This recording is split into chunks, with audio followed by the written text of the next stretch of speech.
மறுபிறப்பு அடைந்த உடனே உங்களுக்குள் அதிசயம் நடக்கிறது. இயற்கைக்கு அப்பாற்பட்ட ஒரு வல்லமை உங்கள் உள்ளத்திலே வருகிறது. அதை நீங்கள் அடையாளம் காண வேண்டும்.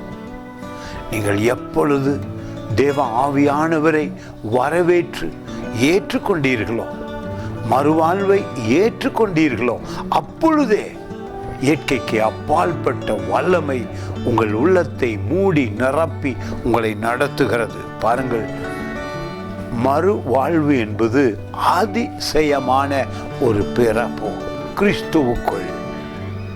14ஆம் அதிகாரம் யோவான் புத்தகத்திலே 17வது வசனம் சொல்லுகிறது, உலகம் அந்த சத்திய ஆவியானவரை காணாமல். சத்திய ஆவியானவர் என்பது வேதம் மட்டுமே. உலகத்தில் வேதம் சத்தியமாயிருக்கிறது. நேற்றும் ஒரே மாதிரி, இன்றும் ஒரே மாதிரி இருக்கிறது வேதம். நாளையும் அதேதான். இயேசு மாறாதவர், அவருடைய வார்த்தையும் மாறாதது. சொல்லுகிறது, சத்திய ஆவியானவரை காணாமல் உலகம் காண்பதில்லை இயேசுவை.